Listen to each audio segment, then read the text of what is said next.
तो दोस्त, आज न्यू ईयर है। मार्क ट्वेन की 4 लाइन आपसे शेयर करूंगा। ये जरूरी नहीं है कि आज ही न्यू ईयर है या कल ही दीपावली है। अगर आप खुश हैं फाइनेंशियल ग्रोथ से, हेल्थ से, दोस्तों से, घर परिवार से, तो every day is a new day. और ये खुशी कहाँ से आएगी? जब आपके डिजायर्स कम होंगे, जब आपकी इच्छा कम होगी। आपके पास जितना है उतने में ही खुश रहें।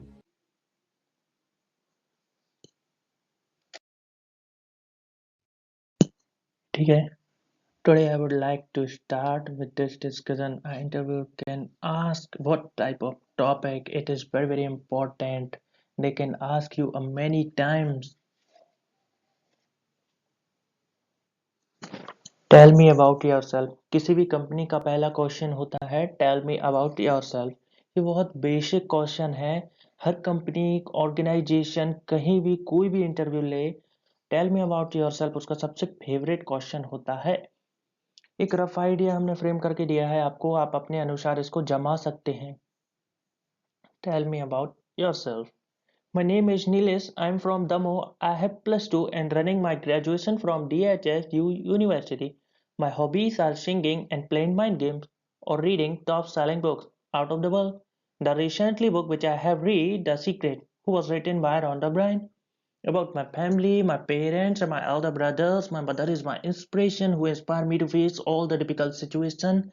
My strengths are being punctuated and a good listener. देखिए, सबसे पहले आप अपना नाम बताएंगे, उसके बाद आपने 12th की है, ग्रेजुएशन, पोस्ट ग्रेजुएशन। उसके बाद आप आएंगे आपको क्या पसंद है। अगर आपको बुक पढ़ना पसंद है तो आप इंटरव्यू पूछ सकता है आपसे कि आपको कौन सी बुक पढ़ना पसंद है, उसमें से आपने क्या सीख ली है। उसके बाद आप अपनी फैमिली बैकग्राउंड पर आएंगे। My elder brothers and my mother is my inspiration who inspire me to face all the difficult situation. हमारी मम्मी हमारे मुश्किल कड़े दिनों में हमारा हमेशा साथ देती हैं, मोटिवेशनल बढ़ाती हैं, हमेशा इंस्पायर करती रहती है अच्छी अच्छी सीख से। उसके बाद बोलेंगे my strength are being punctuated and a good listener. हम अपने दिए हुए कार्य को समय पर खत्म करते हैं। What are your strength? आप में क्या खास बात है, आप में क्या मजबूती है, योग्यता है। देखिए, इस क्वेश्चन का आंसर हम 2-3 शब्दों में भी दे सकते हैं, लेकिन बेटर रहेगा कि आप 2 लाइन में इसका आंसर दें। एडेप्टेबिलिटी, अनुकूलन क्षमता, हम जल्दी माहौल में घुल मिल जाते हैं। आपकी जो प्रीवियस जॉब रहेगी, मान लो सेल्स की है, और नेक्स्ट जॉब जो आपकी अभी है वो पब्लिक स्पीकिंग की है, तो आप कितने जल्दी कैसे उसमें माहौल में घुल मिल जाएंगे, ये चीज़ें उनको बतानी होती है, तभी तो वो आपको नौकरी पर रखेंगे ना। हार्ड वर्किंग, कठोर परिश्रम करने वाला, ऑनेस्टी, ईमानदार, फ्लेक्सिबिलिटी, लचीलापन है। ऐसा नहीं है कि एक ही चीज के लिए अड़ग रहे। ऑप्टिमिस्टिक, कॉन्फिडेंट भी, डिसीजन मेकिंग, जल्द ही डिसीजन लेने वाला, काम को टालता नहीं है जो व्यक्ति, उसको बोलते हैं decision making. Self motivated, sir I am honest, self motivated and hard working man with my positive attitude forward my future and my life. मैं एक ईमानदार व्यक्ति हूँ और खुद से ही मोटिवेट होता रहता हूँ। ऐसा नहीं है कि हमें किसी दूसरे की आवश्यकता होती है कि कोई आके हमको मोटिवेट करे। हार्ड वर्किंग, कठोर परिश्रम करने वाला man with my positive attitude forwards my future and my life. अपने फ्यूचर के प्रति हम कड़ी मेहनत करते हैं, अपने गोल्स, अपने फाइनेंशियल ग्रोथ के लिए जो डिजायर्स हमारी हैं, हमको चाहिए है, उसके लिए हम हार्ड वर्किंग करते हैं। ठीक है, moving on to the next question. What are your weakness? आपकी क्या कमजोरी है? किसी ना किसी इंसान की कोई ना कोई कमजोरी तो रहती ही है। अगर आप बोलेंगे कि मैं कभी झूठ नहीं बोलता, तो ये तो सबसे बड़ा झूठ हुआ ना। इस क्वेश्चन का आंसर भी आप 2-3 शब्दों में दे सकते हैं, लेकिन बेटर रहेगा कि आप 4-5 लाइन में या 2 लाइन में भी आंसर इसका दे दें। स्ट्रेट फॉरवर्ड, इम्पेशेंट, अधीर रहने वाला, मतलब मुझ में पेशेंट नहीं है, पेशेंट की कमी है। I focus too much on the details, बहुत ज़्यादा बारीकियों में मैं लग जाता हूँ। Public speaking makes me nervous, बहुत ज़्यादा लोगों के सामने मैं जब भी बोलता हूँ तो नर्वस हो जाता हूँ। देखिए फ्रेंड्स, ये वीकनेस जो आपको बतानी है वो नेगेटिव नज़रिए में नहीं बतानी है, कभी भी नेगेटिव बातों को नहीं बोलना है इंटरव्यूज़ के सामने। I can't say no when someone asks for help. Take decision quickly. To lie is difficult for me. मैं किसी भी काम को ना नहीं कह पाता हूँ जब कोई भी इंसान हमसे बोलता है, हेल्प करने के लिए बुलाता है तो मैं ना नहीं कह पाता हूँ। टेक डिसीजन क्विकली, जल्द ही डिसीजन ले लेता हूँ, बहुत ज़्यादा सोचता नहीं हूँ चीज़ों को, बारीकियों को। To lie is difficult for me, झूठ बोलना हमारे लिए कठिन है। ये और करके एक और आंसर आप दे सकते हैं।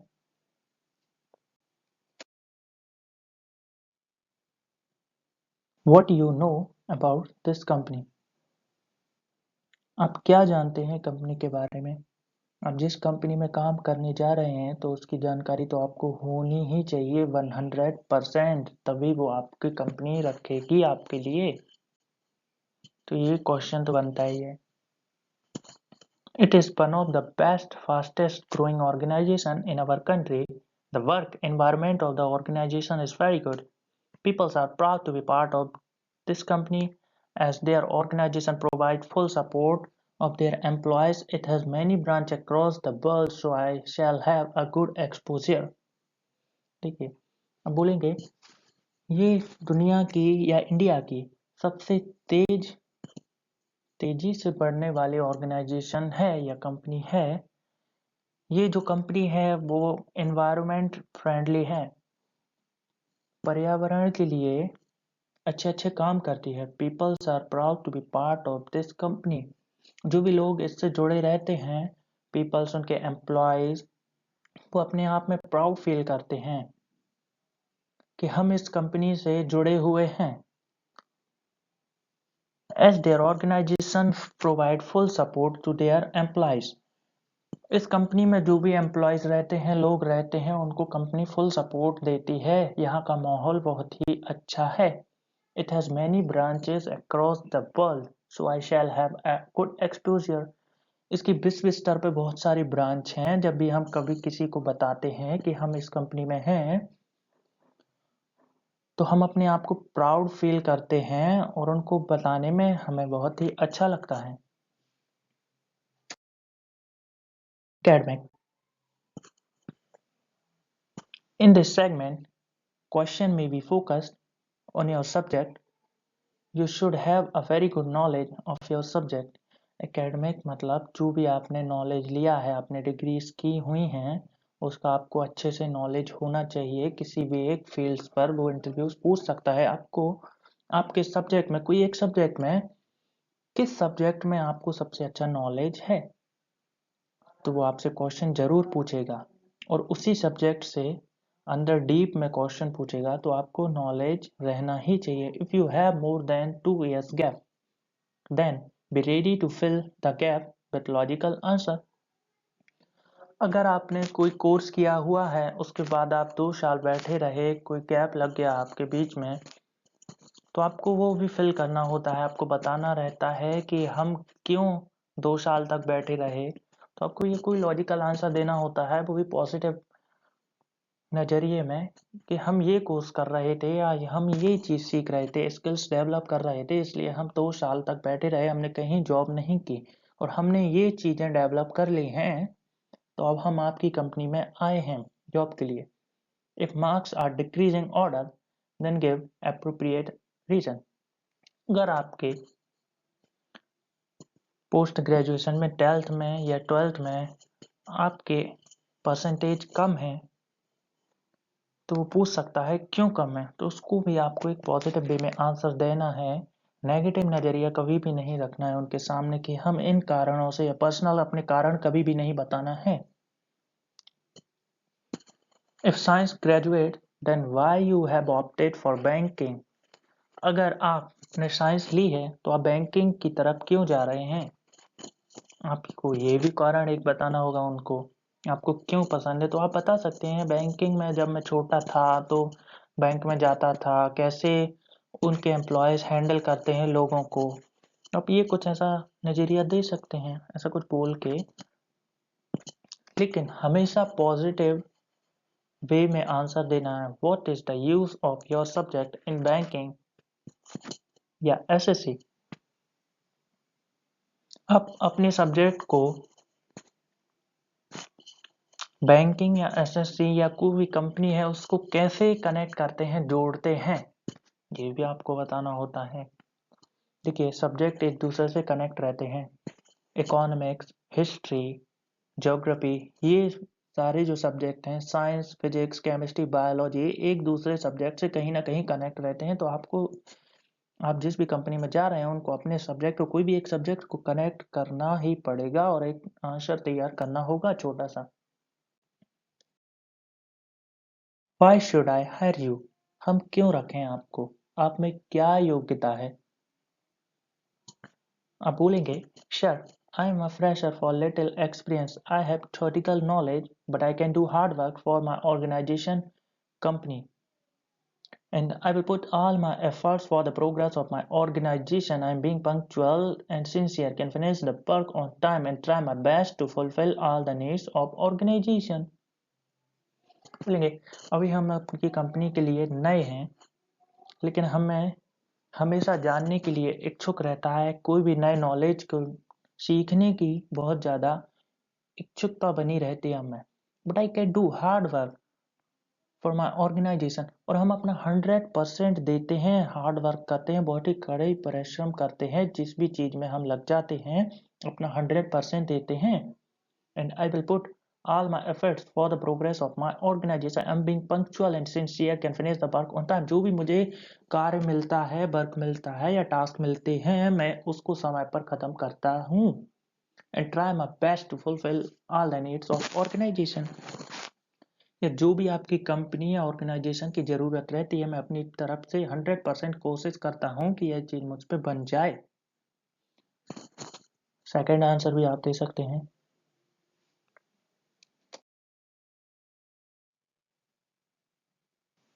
Why did you leave to change a previous job? देखिए, अगर इंटरव्यू ने आपसे पहले पूछा कि आप कहीं जॉब करते थे पहले और आपने हाँ बोला, तो वो आपसे नेक्स्ट क्वेश्चन पूछेगा, Why did you leave to change a previous job? आपको क्या आवश्यकता आ गई पिछली जॉब आपको छोड़ने की। तो आप कभी भी नेगेटिव आंसर नहीं देंगे जहां भी आप पहले काम करते थे। नेगेटिव पर्सपेक्टिव आपको कभी भी नहीं देना है। I'm thankful to my previous company because I have learned a lot of things, knowledge from there. According to me, changes are necessary for everyone to enhance your skill, knowledge, personal growth, and financial growth. Your company is the good platform where I can get all these. सबसे पहले आप अपनी company का धन्यवाद देंगे जिस आप company में काम करते थे। उसके बाद आप बताएंगे, हमने उस कंपनी में से बहुत सारा नॉलेज लिया है, बहुत सारी अच्छी अच्छी चीज़ें सीखी हैं। फिर आप अपना नज़रिया देंगे, अकॉर्डिंग टू मी, हमारे अनुसार किसी भी इंसान को या कंपनी को या ऑर्गेनाइजेशन को ग्रोथ करने के लिए चेंजेस की आवश्यकता होती है। तो आप ये बोलेंगे उनको। फिर बोलेंगे आप उनको, skills, knowledge, personal growth, and financial growth. Your company is the good platform where I can get all these.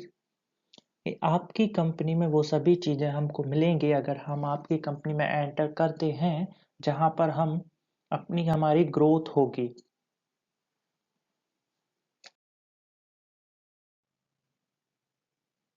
Why do you want to work here?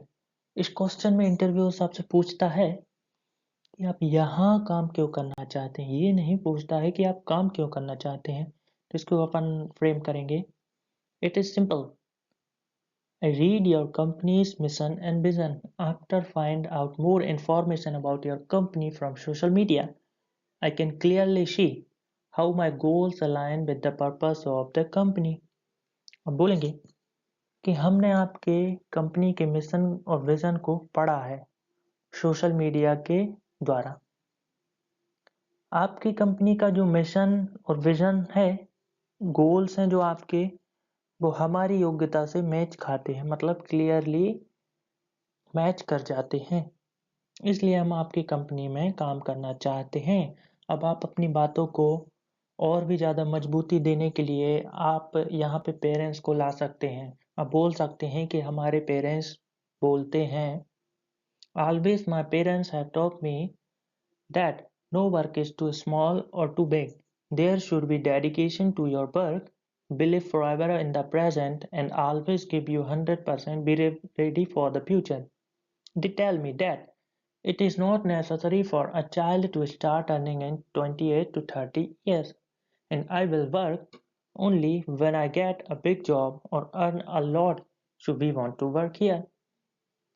आप बता सकते हैं, हमारे माता पिता हमेशा बोलते हैं कि कोई भी काम छोटा या बड़ा नहीं होता, बस काम करने के लिए लगन होनी चाहिए।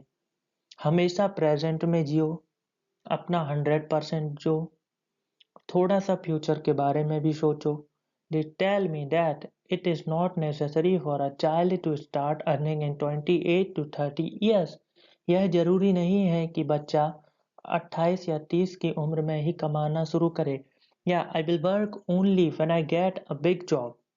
या जब हमें बहुत बड़ी जॉब मिलेगी तभी हम काम करेंगे, या बहुत ज़्यादा पैसे वाली जॉब मिलेगी तब हम काम करेंगे। So we want to work here, इसलिए हम यहाँ पर काम करना चाहते हैं। Moving on to the next question. What is your daily routine? आपकी दिनचर्या कैसी है? आप क्या करते हैं सुबह से शाम तक? इंटरव्यूअर्स आपसे पूछना चाहता है।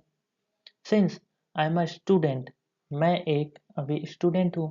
My daily routine focused on studying and classes. I usually wake up at 6 a.m. and do my daily routine like brushing my teeth, taking a shower, and after drinking tea, we go to my study room and get ready for our online classes. After taking 1 hour of study, I do 15 to 20 minutes of yoga and some light exercise. After doing 20 minutes of yoga, I take fruit as breakfast, eat lunch at 12 p.m. Again, I go to online study till 5 p.m. Then I go to the market, do some housework, meet my friends at 9 o'clock. I take dinner for about half an hour. I take a stroll with my family, and anytime between 10 to 11 go to bed and sleep. I follow the same routine again for next day. So this is my daily routine except holiday. अब बोलेंगे उनको, अभी हम student हैं, हम 6 बजे उठते हैं, उसके बाद हम अपने दांतों को ब्रश करते हैं, उसके बाद नहाते हैं। ये चीज़ें आप उनको बताएंगे। उसके बाद आप चाय पीते हैं, उसके बाद आप उनसे बोलेंगे। हम फिर उसके बाद चले जाते हैं अपनी ऑनलाइन स्टडी करने के लिए अपने रूम में। इसके बाद आता है आपका नाश्ता, योगा। आप ये चीज़ें उनको बताएंगे। उसके बाद आप बोलेंगे हम 12 बजे लंच करते हैं। उसके बाद हम बताएंगे कि 5 बजे तक हम पढ़ते रहते हैं, फिर कुछ बाजार जाते हैं, अपने घर के काम भी करते हैं, अपने दोस्तों से मिलते हैं। 9 बजे हम वापस आकर फिर डिनर करते हैं। फिर उसके बाद हम वॉकिंग पर जाते हैं अपनी फैमिली के साथ। Between 10 to 11 go to bed and sleep. 10 से 11 बजे के बीच हम सो जाते हैं और अगले दिन हम फिर से यही रूटीन फॉलो करते हैं, दिनचर्या फॉलो करते हैं। एक्सेप्ट हॉलीडे, छुट्टी के दिन को छोड़कर।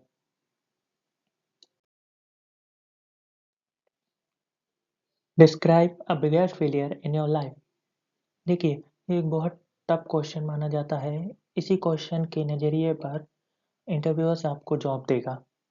इसको बहुत ही सोच समझ कर आंसर करना होता है। अभी तक हमने आपको जितने भी आंसर्स दिए हुए हैं, आप डायरेक्ट कॉपी कर कर वहाँ पर इंटरव्यूअर्स के सामने बोल सकते हैं। इन क्वेश्चंस में बहुत एफर्ट्स लगे हुए हैं, बहुत ही सोच समझ के इनको फ्रेम किया गया है, तो आप डायरेक्ट कॉपी कर कर बोल सकते हैं। I have faced many hurdles in my career and I personally feel that failures essentially change your personality. अब बोलेंगे हमारे जीवन में बहुत सारी बाधाएं आई हैं and I personally feel that, कि हमने पर्सनली फील किया हुआ है कि फेलियर्स इंसान को बदल के रख देती है, एक अलग ही उसकी पर्सनालिटी में बदलाव लाती है। The most important loss of my life boss, हमारे जीवन का सबसे बड़ा कारण यह रही है फेलियर्स, हमारे जीवन का सबसे बड़ा फेलियर्स यह है, आप अपनी परेशानी बताएंगे। अब इसमें हम आपको परेशानी क्या है हम कैसे बता सकते हैं, तो आपको अपनी परेशानी खुद ही बताना होगा। इस ब्रैकेट के अंदर आप बोलेंगे then I realise that failure is the key to success. फिर हमको विश्वास होता है कि failure is the key to success, असफलता ही सफलता की चाबी है, ऐसा बोलेंगे। Terms related to how to deal या हैंडल करें नर्वसनेस सिचुएशंस को। जब आपको घबराहट हो इंटरव्यूज के सामने, तो आप इन टर्म्स को बोल सकते हैं। अगर आपको किसी क्वेश्चन का आंसर पता नहीं हो तो आप बोल सकते हैं। आप ये नहीं बोलेंगे आई डोंट नो, इसका यूज़ नहीं करना है। आप बोलेंगे sorry sir, I have no idea, could you repeat it again please. क्या आप अपनी बात को फिर से दोहरा सकते हैं। कैन यू से वन मोर टाइम प्लीज, एक बार और आप अपनी बात को बोल सकते हैं। I am sorry sir but may I ask you to say one more time, हम माफ़ी चाहते हैं सर, बट क्या हम आपको एक बार और बोल सकते हैं इस क्वेश्चन को दोहराने के लिए। Sorry sir, I missed the last part of your sentence. बहुत ही पोलाइटनेस के साथ बोलना पड़ता है उनसे, ऐसे डायरेक्ट आंसर नहीं देने पड़ते हैं।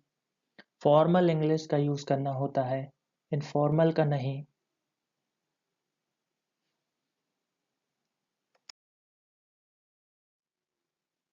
Question about don't know. अगर आपको किसी क्वेश्चन का आंसर पता नहीं है तो आप इन टर्मिनोलॉजीज को इंसर्ट कर सकते हैं अपनी लैंग्वेज के अंदर। Sorry sir, I don't know about this, माफ़ी चाहता हूँ सर, हमें इसके बारे में पता नहीं है, हमें ये उत्तर नहीं आता है। Sir, I know about this topic but I can not speak flawless in English language, could I explain in Hindi.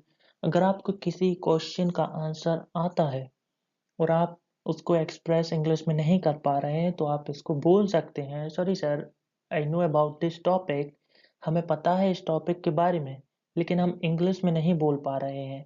तो इंटरव्यूअर्स जो रहता है उसके सामने आप हिंदी में बता सकते हैं, अपनी बात को एक्सप्रेस कर सकते हैं। ये नहीं है कि सिर्फ इंग्लिश में ही बोलना है। और ज़्यादा से ज़्यादा अगर आप पे इंग्लिश बनती नहीं है तो इन छोटी छोटी टर्मिनोलॉजीज को इंसर्ट करेंगे। Thanks sir, sorry sir, don't no.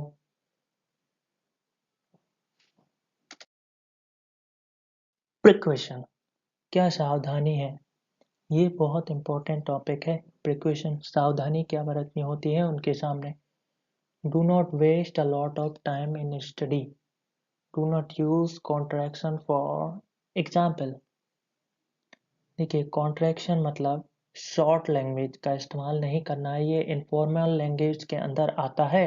जैसे let me, wanna, want to, gonna, going to, in short form का यूज नहीं करना होता है, ये स्लैंग वर्ड्स होते हैं। Do not waste a lot of time in study.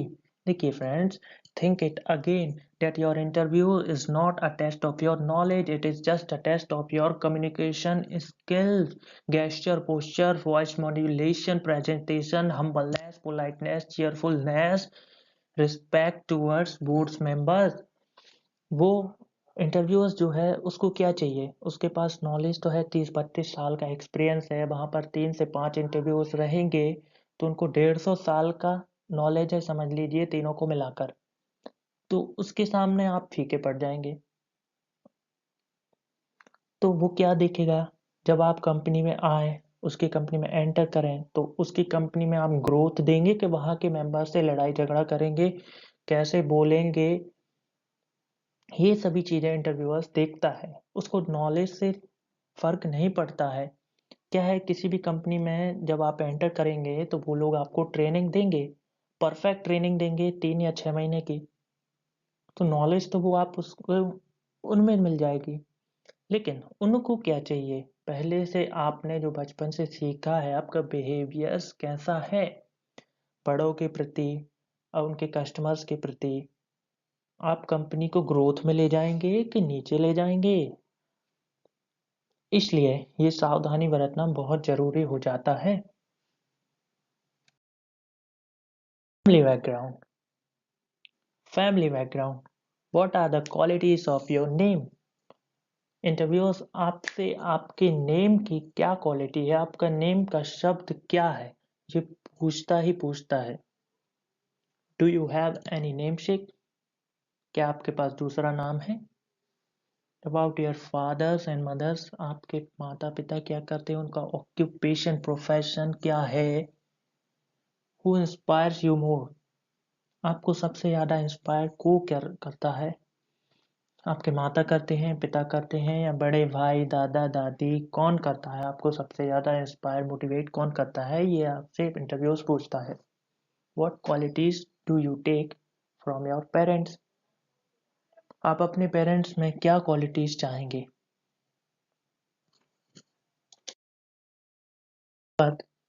आप जिस दिन पैदा हुए हैं उस दिन किस फेमस पर्सनालिटीज का बर्थडे पड़ता है, आपको ये याद रखना होगा। और उस फेमस पर्सनालिटीज में क्या फेमसनेस है, क्या अच्छे कार्य वो करता है, उसकी वर्ल्ड में रेपुटेशन क्या है, ये भी आपको पता होनी चाहिए। इन छोटी छोटी फील्ड्स का नॉलेज करते समय आपको बहुत माइनस चीज का ध्यान रखना होता है। Importance of the date about countries related, जैसे हिंदी दिवस, army day, cancer awareness day, territorial day. ऐसी कोई अगर आपके डेट ऑफ बर्थ पे डे पड़ता है तो आपसे वो इंटरव्यूअर्स पूछ सकता है, क्योंकि उनको तो सभी फील्ड्स का नॉलेज होता है। About the city you belong to, आप जिस शहर में रहते हैं उसकी हिस्ट्री क्या है, वो कब बना था, उस सिटी का शब्द का नाम क्या है, उसकी क्वालिटी क्या है, city of culture, language, lifestyle, वहाँ पर क्या कपड़े पहने जाते हैं, कैसी भाषा है, ये सभी चीज़ें इंटरव्यूअर्स पूछता है। Positive negative views on your words, अब आपके नज़रिए में उस सिटी की पॉजिटिव और नेगेटिव व्यूज वो पूछ सकता है। Hobbies, your favourite song and why, अगर आप कोई गाना सुनते हैं और आपको वो पसंद है तो क्यों पसंद है? इंटरव्यूअर्स आपसे सभी चीज़ों में वाई का आंसर जरूर लेगा, और इसमें आपको झूठ नहीं बोलता है। अगर आप गाना नहीं सुनते हैं तो आप बोलेंगे हम नहीं सुनते हैं। What is your favourite singer and why, आपका फेवरेट सिंगर कौन सा है और क्यों? वाई क्वेश्चन हर जगह इंटरव्यूअर्स आपसे लेगा। मूवीज, आपको कौन सी पसंद है और क्यों? Lyrics, actor, actress. Moving on to the next question.